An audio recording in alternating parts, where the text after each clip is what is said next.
My sister Olivia had a smile that could disarm armies. It was the kind of smile that made strangers hand over their trust, and our parents swell with a pride they reserved just for her.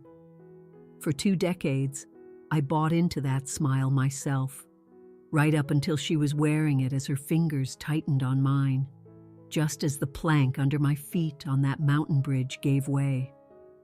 As I plunged 50 feet toward the rocks, her words followed me down like a curse. "This is the only way you'll ever stay silent." But sometimes the dead refuse to be silenced, and sometimes the truth has a way of clawing its way back into the light. What happened when I survived would shatter the perfect world she'd built and expose a web of deceit that ran deeper and darker than anyone in our family could have ever dreamed. But before we get back to it, tell me your age and where you're listening from in the comments. And if this story speaks to you, please hit that like button and subscribe for more tales of betrayal, deception, and the fight to take your life back. The call came on a Tuesday afternoon, slicing through the quiet sanctuary of my apartment like a shard of glass. I nearly let it go to voicemail when I saw the name glowing on the screen: Olivia, my sister, the one I hadn't exchanged a single word with in 3 years. Not since Dad's funeral, where she'd cornered me by his coffin to hiss that my absence had been the final nail. Chloe? Her voice was like warm honey over broken glass, nothing like the venom I remembered. It's been too long. I gripped the phone, my knuckles turning white. Olivia, this is a surprise. I know. Listen, I've been doing a lot of thinking. A lot of therapy, actually. She let out a small, tinkling laugh that made the hairs on my arms stand up. Mom's not doing well. She wants us together again, all of us. I'm organizing a family healing trip, just a weekend at the old house, then maybe a hike like we used to. Please, Chloe, it's time we put the past behind us. The guilt was immediate and potent, just as she knew it would be. Mom's calls had become less frequent, her voice growing thinner each time. If this reconciliation was what she wanted, how could I say no? When? I heard my own voice ask, as if from a distance. This weekend. Marcus will be there too, my husband. You haven't met him yet. The way she said it was possessive, a display of pride. He's dying to meet you. I've told him so much about my little sister. Little sister. I was only 2 years younger, but Olivia had always wielded those years like a scepter, a constant reminder of my place. Still, I found myself agreeing, booking a flight, packing a bag. The guilt was a stronger poison than the dread. The family home on Maple Drive looked exactly the same, crouched at the end of the lane with its peeling paint and stubborn weeds. But Olivia had changed. She stood in the doorway in a cashmere sweater and pearls, looking like she'd been airbrushed onto the cover of a magazine. Her smile was stretched a little too wide as she pulled me into a hug that felt more like a constrictor's embrace, her fingers digging into my shoulders. "You look exactly the same," she murmured, though her eyes scanned me in a way that suggested it wasn't a compliment. Come in. Mom's resting, but she'll be down for dinner." Marcus materialized behind her, tall and broad, with the kind of aggressive good looks that spoke of gym memberships and calculated nutrition. His handshake was a power move, firm to the point of being painful, and his eyes never left my face, studying me with an intensity that made me want to wipe my cheek. "I've heard so much about you," he said, his tone implying none of it was good. Dinner was a carefully staged production. Mom came downstairs, her face lighting up when she saw us together. Olivia had cooked all of Mom's favorites. She kept my wine glass full, her movements graceful and deliberate, a perfect performance of the doting daughter. "Remember the river swing?" Olivia asked suddenly, her knife cutting cleanly through her roast. "Down by the creek?" My fork stilled. Of course I remembered. The summer I was 8 and she was 10. The rope had snapped mid-air, sending me crashing into the water below. I'd hit my head on a rock and nearly drowned before Olivia pulled me out. A celebrated hero. I'd had nightmares for years. "You saved my life," I said, choosing my words with care. Olivia's smile was a thin, cold line. Did I? Sometimes I wonder what would have happened if I'd been just a little slower. Funny how history has a way of repeating itself, don't you think? The words hung in the air like a specter. Mom, lost in her own gentle fog, patted Olivia's hand. Marcus just watched me over the rim of his glass. "I should help with the dishes," I offered, desperate to escape. No, you're our guest," Olivia insisted. "Why don't you go get settled in your old room? I've kept it exactly as you left it." But she hadn't. The room was wrong in subtle, unnerving ways. My old posters were hung at slightly different angles. The furniture shifted, a musty scent of disuse in the air. As I unpacked, I noticed the closet door was ajar. Inside, tucked beneath old coats, was a photo album I'd never seen before. My hand shook as I opened it, page after page of family photos, but I had been systematically erased. Sometimes my figure was violently torn away. Other times it was obscured by a thick black marker. In one, from my 16th birthday, Olivia had carefully cut out her own face and glued it over mine. The cake still read, "Happy birthday, Chloe," but it was Olivia smiling above the candles, Olivia making the wish. Footsteps in the hall made me jump, and I quickly shoved the album back into its hiding place, my heart hammering against my ribs. Through the thin walls, I heard them talking. "She looks terrified," Marcus said. "Good," Olivia replied. "She should be. Did you see how she flinched when I mentioned the river? This has been years in the making. She'll never know what hit her."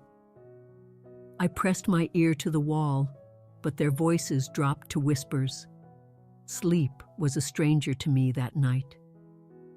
I lay awake, listening to the old house groan, wondering what Olivia had planned and why I'd been stupid enough to walk right into her web.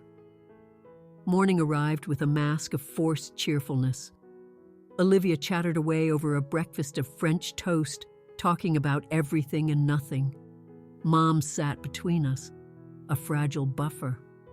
"I thought we'd do that hike today," Olivia announced, spreading honey on her toast, "up to Widow's Peak. Remember how we used to race to the top?" "That's a serious climb," I said carefully. "Is Mom up for it?" "Oh no, Mom's going to rest. Just us sisters, and Marcus, of course." She smiled at her husband, who was staring intently at his phone. "The weather's perfect, and the views from the suspension bridge are incredible this time of year." Suspension bridge. A chill snaked down my spine. The old bridge at Widow's Peak was infamous, a narrow, swaying relic that local teens used for dares. Every few years, someone fell. "Maybe the lake trail instead," I suggested. "Something easier."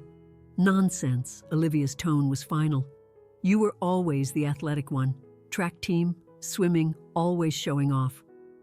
The bitterness in her voice was sharp as a razor. "Besides, the bridge is perfectly safe. Thousands of people cross it."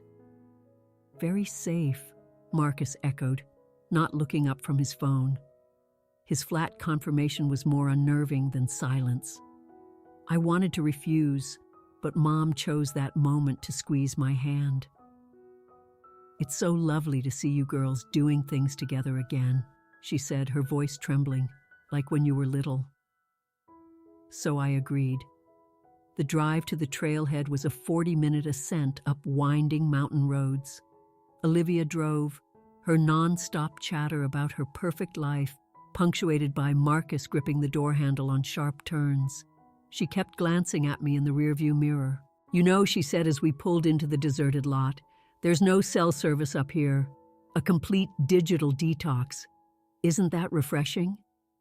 A worn wooden sign at the trailhead warned of the suspension bridge. Someone had carved "Danger" into the wood below. Perfect, Olivia said, shouldering a backpack.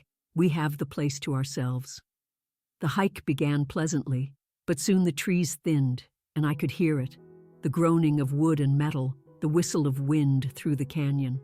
The suspension bridge appeared, stretching across a 200-foot chasm. Ladies first, Olivia said with a theatrical bow. Tradition says the younger sister leads. Since when? I asked, my mouth suddenly dry. Since always, she smiled. Don't tell me you're scared, Chloe. You were never scared of anything. Everyone's brave little Chloe. I looked at the narrow swaying planks. I could turn back. I could walk away and never see her again. But Mom's face, desperate for this reunion, floated in my mind. And beneath it, a stubborn flicker of pride. I wouldn't let her see my fear. The first step sent a shudder through the whole structure. I gripped the rusty cables, my knuckles white. Don't look down, I told myself, but of course I did. The canyon yawned below, a maw of jagged rocks. Halfway across, I heard Olivia step onto the bridge behind me, her weight making it sway violently. I froze. Keep going, she called, her voice laced with amusement. I forced myself onward. 3/4 of the way across, she was right behind me, so close I could feel her breath. Almost there, she said, and her hand covered mine on the cable. For a split second, I felt a flood of relief. She was steadying me. Then I saw her face. She was smiling, but it was a wild, triumphant smile I'd never seen before. Her grip wasn't supportive. It was a vice holding me in place. Olivia, I began, but then I heard it. A sharp crack like a snapping guitar string. The plank under my right foot gave way. My body lurched sideways, my foot plunging through the gap. Olivia's hand was the only thing stopping my fall, but she wasn't pulling me up. She was holding me there, suspended. This is the only way you'll ever stay silent, she whispered, her face inches from mine. Then she let go. The world became a blur of sky and stone. I had a single crystal-clear moment as I fell, seeing Olivia's face receding above me, that terrible smile still fixed in place, and Marcus appearing at the edge of the bridge, his mouth a perfect O of shock. Then gravity took hold, and the rocks rushed up to meet me. Pain exploded through my left side as I slammed into a ledge about 50 feet down. The force sent me tumbling, bouncing off rocks like a rag doll until I wedged into a narrow crevice. Everything was white-hot agony and the taste of blood. Voices drifted down from above, warped by the distance and the ringing in my ears. Olivia's laugh, light and carefree. Marcus's voice, urgent, panicked. Jesus Christ, Olivia, someone might have seen. No one saw anything, she replied, her voice breezy. A tragic accident. She was always so clumsy. I tried to save her just like at the river when we were kids. The river. Through the haze of pain, a memory surfaced. The rope hadn't just snapped. I remembered seeing Olivia's pocket knife in the grass afterward. The fresh cut marks. Tragic accident, I heard them say again. Then footsteps, pebbles raining down as someone climbed toward me. I tried to call out, but only a wet gurgle escaped. I needed to hide. I didn't know if Marcus was coming to help me or to finish the job. Adrenaline gave me the strength to drag myself further into the crevice. His boots appeared at the edge of my vision. I don't see her, he called up. She must have fallen all the way to the bottom, into the river. Then she's definitely gone, Olivia replied cheerfully. The current's strong. She'll wash up miles downstream, if at all. We should head back, call the authorities. I need to be with Mom when she hears the news. The boots hesitated, then turned and left. You know, Olivia's voice carried one last time. I think I'll suggest a memorial plaque on the bridge, in memory of Chloe, who fell so tragically. Wouldn't that be nice? Then they were gone, leaving me alone with my own ragged breathing. I had to move, had to get help. But darkness was creeping in. My last thought before I blacked out was that Olivia was wrong. Secrets don't stay buried. Sometimes they claw their way back, bloody and gasping for air. When I regained consciousness, the sun had shifted, casting long shadows across the canyon. Every inch of my body screamed as I moved. My left arm was useless, but I could drag myself with my right. I had to get out of there. I would not die on this ledge. I would not let Olivia win. A sound made me freeze, footsteps, but different, lighter. "Hello?" a man's voice called out.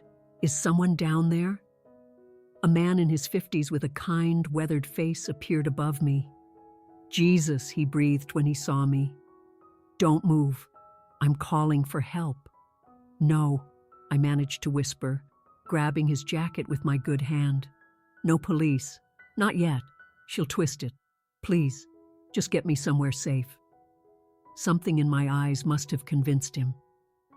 "There's a ranger station 2 miles down," he said, putting his phone away. "I'm Jim. I volunteer with Search and Rescue. I have a key." The journey was a blur of agony. He half carried me to the small station, cleaned my wounds, and got a fire going. "My sister," I explained, the words coming easier now. "She did this. She pushed me. She's already telling them I'm gone, spinning some story." "Your sister pushed you off Widow's Peak?" he asked, his face grim. "This doesn't look like an accident." "It wasn't," I said. Then I felt something in my pocket. A small, old-fashioned brass key engraved with OT, Olivia's married initials. She'd planted it on me. Why? Evidence. A piece of whatever story she was constructing. "We need to be smart about this," Jim said. "You need proof. Something concrete." He was right. Olivia had spent a lifetime building her perfect reputation. Who would believe me? But the key in my hand was a start. She had secrets worth killing for, and I now held a key to one of them. "I need to go to my family's house," I said. "Tonight. Before she knows I'm alive." Jim looked at me like I was insane, but he helped me. A discreet, unlicensed doctor stitched me up, and by midnight, we were parked down the street from the house. The windows were dark. They were likely at the police station, performing their grief. I used the old spare key to get in, my body screaming with every step as I made my way to the basement.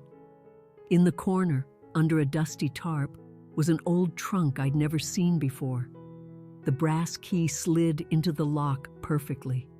Inside was a treasure trove of Olivia's madness.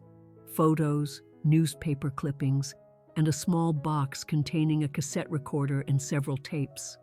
My hands trembled as I picked one up, labeled DM River Incident, and pushed it into the machine.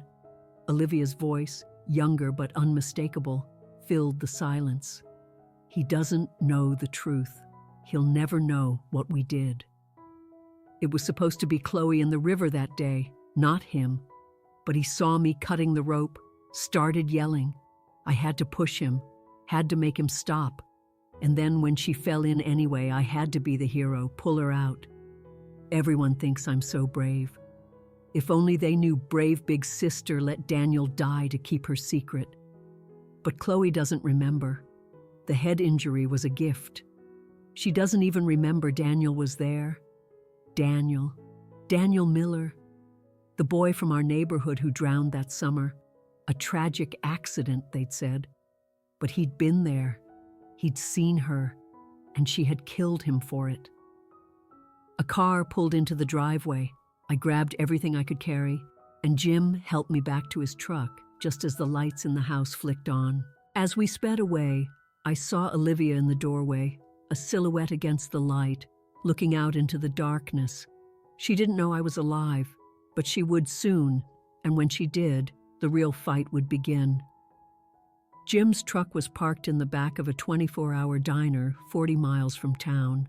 The stolen tapes and documents were spread across the table. "You should eat," he said, pushing a plate of eggs toward me. I ignored it and put in the next tape, labeled CM memory gaps. Olivia's voice, a few years older, filled the booth. She still doesn't remember Daniel. The head injury was a gift. Just in case, I've been feeding Mom and Dad little stories about Chloe's episodes. Forgetfulness, confusion. If she ever does remember, who will believe the girl with a history of mental instability? My God, Jim breathed. She's been gaslighting you for years. The perfect crime, I said, my voice hollow. Make your victim seem crazy. Another tape, OT Insurance, was dated just 6 months ago. The life insurance policy on Chloe finally went through. $1.5 million, with me as the beneficiary, forged her signature perfectly. Marcus thinks it's morbid, but he doesn't understand. This was never about money, but it's a nice bonus. When she has her accident, at least Mom will be taken care of. My phone, which I'd foolishly turned on, buzzed with notifications. Missed calls, texts, and then a voicemail from Olivia. Chloe, oh my God, where are you? You fell and we couldn't find you. The police are involved now. They're treating it as a potential suicide attempt. But I know you wouldn't do that. Would you? Please come home. We can get you help.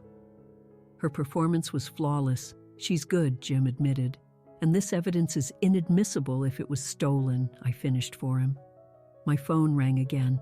Unknown number. Against my better judgment, I answered, Chloe. It was Marcus. His voice was a strained whisper. Don't hang up. I know what she is. I can't do this anymore. The guilt. What guilt? I demanded. She made me part of the insurance fraud. I swear I didn't know she was planning to. I thought it was just about money. She's at your mother's, performing for the police. She's already talking about memorial services. I have evidence, I said carefully. Recordings of her confessing to Daniel Miller's murder, a sharp intake of breath. Jesus Christ, I married a monster. Will you help me? There's more, he said, his voice cracking. Your father. He didn't just have a heart attack. She tampered with his medication, replaced his heart pills with placebos for months. She told me after we were married, confessed it all in a letter, said it was proof of her trust, but it was a threat, mutual assured destruction. Dad, murdered too. The world tilted. Can you get that letter? Maybe. She keeps it in a safe. But Chloe, you need to know she has people everywhere. The local judge is her client. The sheriff's deputy is an ex-boyfriend. Be careful. A commotion in the background. Olivia calling his name. The line went dead. Jim drove us to a motel 2 towns over. I spent the night transcribing the tapes, documenting every horrific detail. Dad's death, planned and executed. The forged documents. The cold-blooded murder of a 9-year-old boy. Dawn was breaking when we heard cars in the lot. Police, Jim cursed, peering through the curtains. 3 cars. She tracked my phone, I whispered, already shoving the papers into a backpack. They were at the door. Miss Morrison, we know you're in there. Your sister is very worried. Open it, I said, sitting on the bed. Running would only make me look guiltier. A middle-aged officer, her name tag reading Chen, approached slowly. Ms. Morrison, you've been injured. We need to get you to a hospital. I'm fine. My sister pushed me off that bridge. She killed Daniel Miller. She killed our father. I have proof. The officers exchanged a look I knew all too well. The look you give a crazy person. That's a very serious accusation, Officer Chen said gently. Your sister says you've been struggling lately, that you've been talking about hurting yourself. She's lying. She has 3 witnesses who saw you fall, Chen continued. She tried to grab you. She's devastated. Of course she did. She could manufacture witnesses as easily as she manufactured lies. It's protocol in cases like this, Chen said. Cases like what? I demanded. Potential suicide attempts. There it was. Her masterstroke. Even if I survived, I was officially unstable, unreliable. I was taken to a hospital and put on a 72-hour psychiatric hold for my own safety. The psychiatrist, Dr. Evans, took notes but believed nothing. On the third day, I was released into Olivia's custody. She stood there in a modest dress, the picture of a responsible caregiver. Marcus was beside her, his eyes hollow. "We're going to get you help, real help," she said, reaching for me. I flinched away. Back at the house, I was a prisoner. A lock was installed on the outside of my bedroom door. "For your safety," Olivia explained. Each morning, she brought me a tray with breakfast and a handful of pills. "Your medication," she'd say brightly. I palmed them, pretending to swallow, then spat them out the moment she left. On the fourth night, Marcus unlocked my door. "I got it," he whispered, shoving a folded letter into my hand. "The confession about your father. But she knows it's missing. We have to go." Footsteps on the stairs. He shoved the letter under my pillow just as Olivia appeared. "What are you doing?" she asked, her eyes narrowed. "Just checking on her," Marcus stammered. She studied us both, then smiled that same terrifying smile from the bridge. "We need to talk, Marcus. Downstairs. Now." They left, the lock clicking behind them. I read the letter. It was all there. Dad's murder, the forged will, even a detail about holding Daniel under the water until he stopped struggling. The last paragraph chilled me to the bone. "If something happens to Chloe, it won't be my fault. Fragile things break." A scream from downstairs, a crash. I pounded on the door, but there was only silence. Then slow, measured footsteps coming up the stairs. Olivia appeared, a smear of blood on her hand. "Marcus had an accident," she said calmly. "He fell. So clumsy. I called 911, but I don't think he's going to make it." "You pushed him." "Prove it," she smirked, holding up her phone. "I have audio of him threatening you. The police will be very interested. Maybe you pushed him, Chloe, in your confused state." The sirens grew closer. She was going to frame me. "The letter," I bluffed. "Marcus gave me your confession." "What letter?" She laughed. "Just more delusions." The police arrived. Paramedics rushed past. I heard them say it. "No pulse. He's gone." Officer Chen appeared in my doorway. "She killed him," I said immediately. "We'll investigate," Chen replied, her expression skeptical. "But right now, we need to ask you about your interaction with Mr. Thompson." I was taken back to the hospital, this time to the secure wing. The letter was gone. The evidence was gone. The walls were closing in, just as Olivia had planned. But she'd made one mistake. Jim still had copies of the tapes. And somewhere out there was a retired journalist who'd once investigated a boy's death. Looking at the reinforced windows and locked doors, I wondered if it was too late. If Olivia had already won. I finally understood what she'd meant. Secrets should stay buried. But sometimes the dead don't stay down. And sometimes, if they're lucky, they take their killers with them. The silence in the secure psychiatric ward was thick, oppressive. I'd been there for 48 hours since Marcus's death, and Olivia had visited daily, tightening her noose. But tonight, the night nurse was someone I recognized. "Megan," I whispered as she entered my room. Megan Coleman had been Daniel Miller's older sister. She froze. "Chloe Morrison, I heard you were here." "Megan, I need to tell you something about Daniel." "Don't," she snapped. "Olivia killed him," the words tumbled out. "He saw her trying to kill me, so she drowned him. I have proof, had proof. She destroyed it." Megan's hand was shaking. She closed the door, her voice dropping to a whisper. "I know. I've always known." The room spun. "What?" "Daniel told me that morning he was going to the river with you and Olivia. After, when everyone was praising her for saving you, she came to me. She was 11 and she looked me in the eye and said, "Daniel saw something he shouldn't have. Sometimes people who see too much need to disappear." I was 14. Who would have believed me? Then she started destroying my life. Fake diary entries, planted drugs in my room. I had to leave town.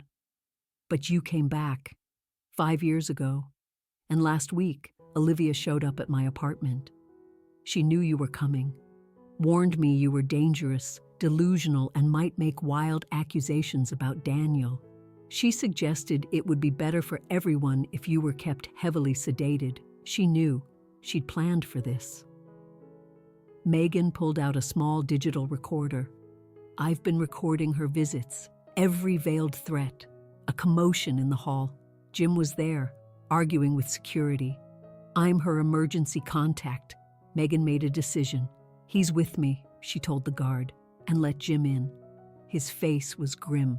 Marcus isn't dead, he said quietly. He's in a coma, and an hour ago, he squeezed his mother's hand 3 times when she asked if Olivia pushed him. There's more, Jim said, pulling out a manila envelope. The journalist who investigated Daniel's death, Robert Pike. He died in a car accident 15 years ago at Widow's Peak. His widow kept his notes. Inside were photos of the cut rope, witness statements. Pike had been building a case. Night shift change in 20 minutes, Megan said, her eyes bright. If we're doing something, it has to be now.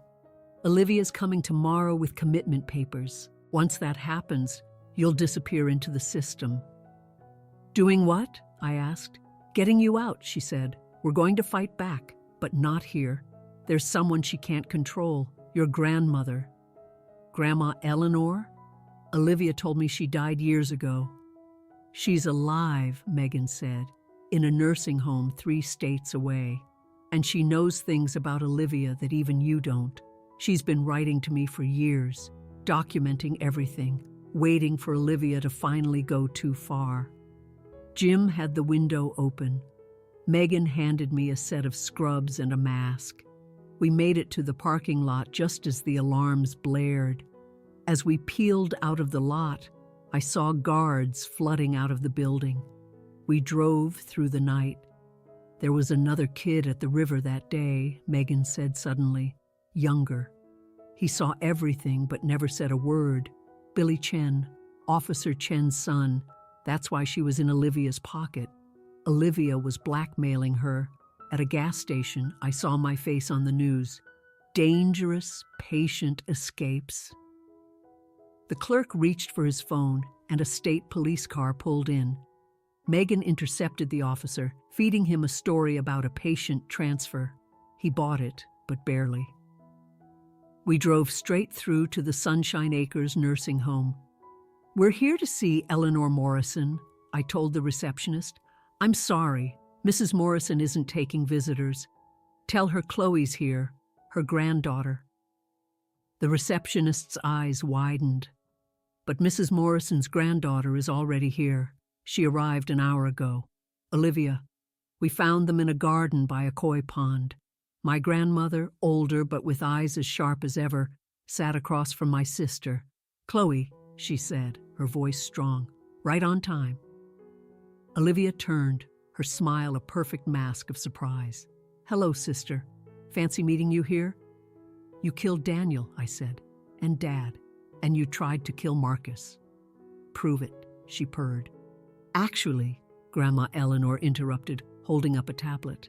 I believe this matters. Security cameras are wonderful, aren't they? The video showed Olivia entering Marcus's hospital room just before his accident. That proves nothing, Olivia snapped. What about this? Eleanor swiped again. A video from a hidden camera in Olivia's own office, showing her tampering with Dad's medication. You've been watching me? For years, Eleanor confirmed. Ever since you killed that cat when you were 5. I saw you, just like I saw you poison your mother's garden. I tried to warn your parents, but they wouldn't listen. You're senile, Olivia spat. It's over, Olivia, Megan said, holding up her recorder. We have everything. Security, Eleanor called, and 3 uniformed guards, private military, not nursing home staff, appeared. Detain my granddaughter. Federal agents entered the garden. Evelyn Morrison Thompson, a steely-eyed agent, said, "You're under arrest for wire fraud, insurance fraud, and conspiracy to commit murder." "This is insane," Olivia screamed as they cuffed her. "Actually," the agent said, "we've been investigating you for 18 months. I was contacted by your grandmother when she discovered the first forged insurance policy. We've been feeding her information ever since." Olivia locked eyes with me one last time. "This isn't over. I always get out." "When you do," Eleanor said coolly, "you'll find your trust fund empty and every person you've ever blackmailed ready to testify. You thought you were playing chess, dear. You were only ever playing checkers." Jim's phone rang.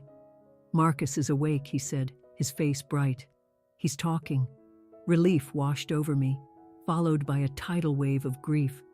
It was over, but at what cost? 3 months later, I stood in the courthouse hallway, preparing to testify in the state murder trial.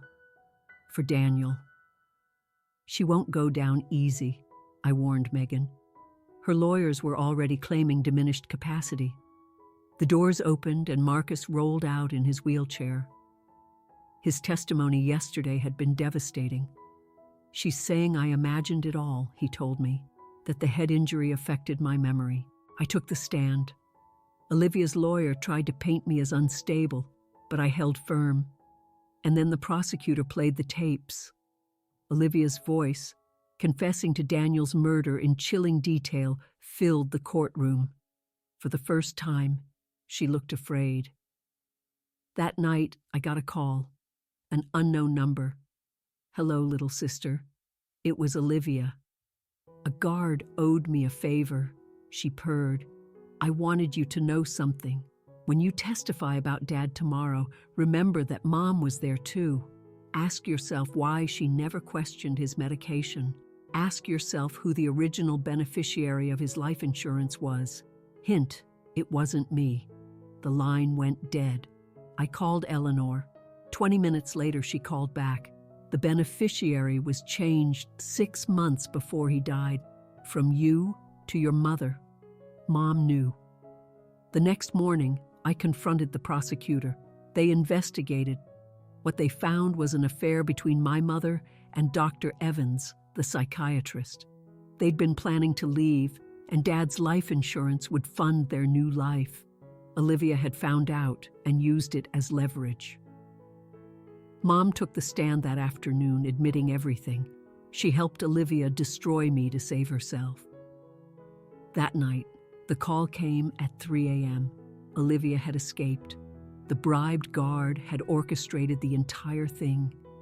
"She's coming for me," I said. And she did, not by attacking me, but by taking Megan. "Come to the river," Olivia's voice said over the phone. "Our special place. Or Megan dies just like her brother did. Come alone." She stood on the bank, a gun to Megan's head.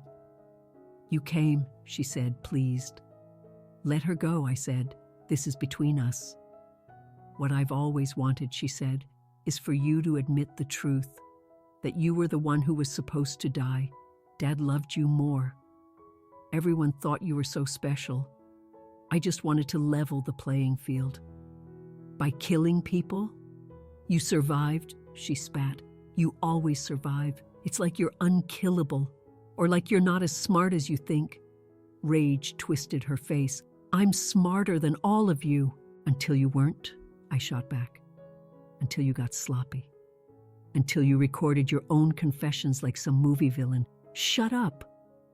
She swung the gun toward me. In that split second, Megan moved, rolling away as the gun fired.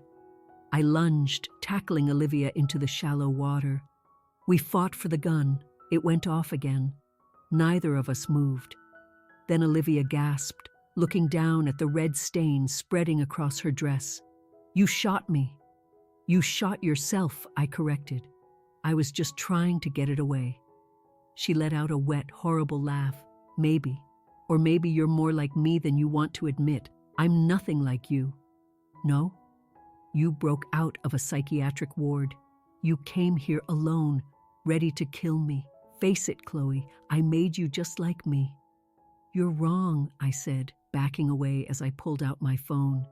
You made me a survivor, and this is being live-streamed to the FBI. It's over. She tried to stand, but her legs gave out. Her blood mixed with the river water. You know the funny thing? She rasped. I don't even remember why I hated you so much in the beginning. You were just a baby. Sirens grew closer. Tell Mom I'm sorry, she whispered. Not for what I did, for getting caught. She survived. The trial resumed, and the jury took less than an hour to convict her on all counts. Life without parole. Mom got 15 years. The network Olivia built collapsed. I visit her once a year, not out of love, but to remind myself of what I survived. Do you think Daniel would forgive me? She asked on my last visit. I forgive the child you were, I told her, who was born broken and never got help. But the woman who chose to keep killing? Her, I'll never forgive. She nodded as if that was the answer she expected. I still dream about the river, about falling, and sometimes in the dream, she's there, reaching out to catch me. But her hand passes right through mine, like I'm already a ghost. You are, I told her once. You've been a ghost since the day you pushed Daniel. You just didn't know it yet. As I left the facility, I thought about her words, about falling, about ghosts. But mostly, I thought about rising, because that's what survivors do. We rise. If someone you loved was capable of this, do you think you'd see the signs before it was too late? Or would their smile blind you to the monster underneath? Share your thoughts below and subscribe for more stories about the darkness that can hide behind familiar faces.